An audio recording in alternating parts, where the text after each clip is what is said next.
I wasn't always a Christian, and I went through a period in my life when acting was my God, and I really worshipped it. I really wanted to be successful. I would compare myself to my other friends.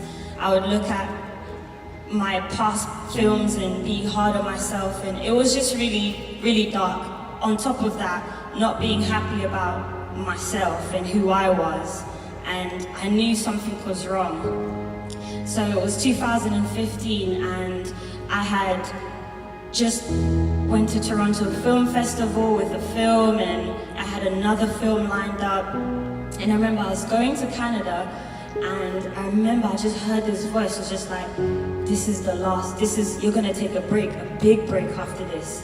And I was like, no, man, I got films, I got jobs, I'm lined up, I'm good. But that voice was really true. And I came home, and I kind of just realized that something was missing, and I didn't know what it was, but I had to find out. And I remember at the time, some of my friends were Christians, and I always would hang out with them, and I'd see their light.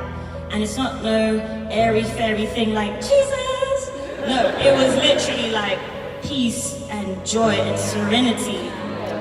And I noticed that they had something that I didn't have, but I was too scared to approach it, because I had believed that Jesus was this, no offense, this is what I thought in my mind. Jesus was a white guy with blonde hair, blue eyes, how can he relate to me? And it was so warped in my mind, like it was not correct, my approach to Jesus.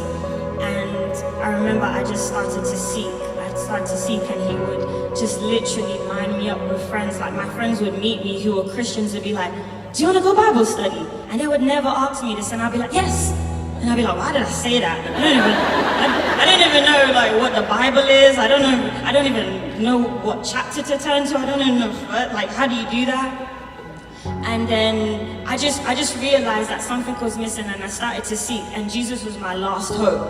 And I remember my friend called me. He plays the new version of Kunta Kinte in Roots, Malachi Kirby. And one day I was in a dark room, literally, I had this pattern, because my depression was so deep, I had this pattern of putting myself in a dark room. And he called me, and he was on his way to South Africa, and he said, something's not right, and God told me to call you. And I burst out crying, and he was like, yeah, like something's not right, like I don't feel that you're in the right place. And I confessed, and I was like, I'm not happy, and I don't know what to do. And he said to me, well, there's Jesus. And I was so honest, I was like, bro, how do I relate to this Jesus you talk of? Like, I don't think that's for me. And he was just like, at least try. He's like, I tried, and he helped me. So he gave me, he said, I'm gonna give you Matthew 6:33. And then he said that I should seek first the kingdom and his righteousness. And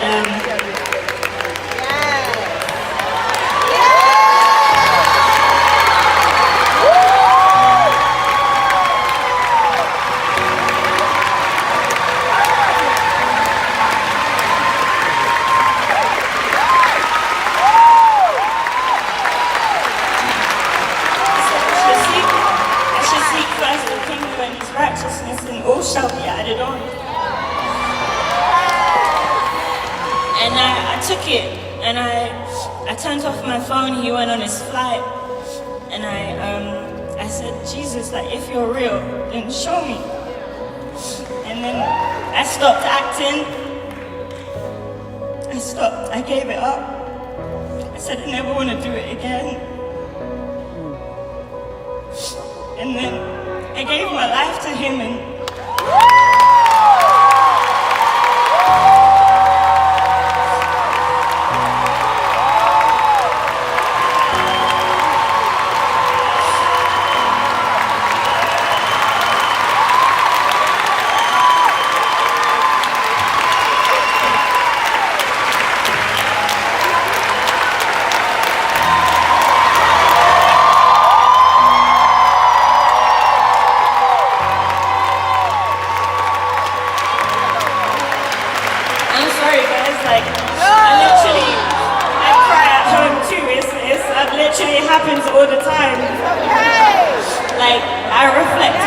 always cry, like I always cry about it.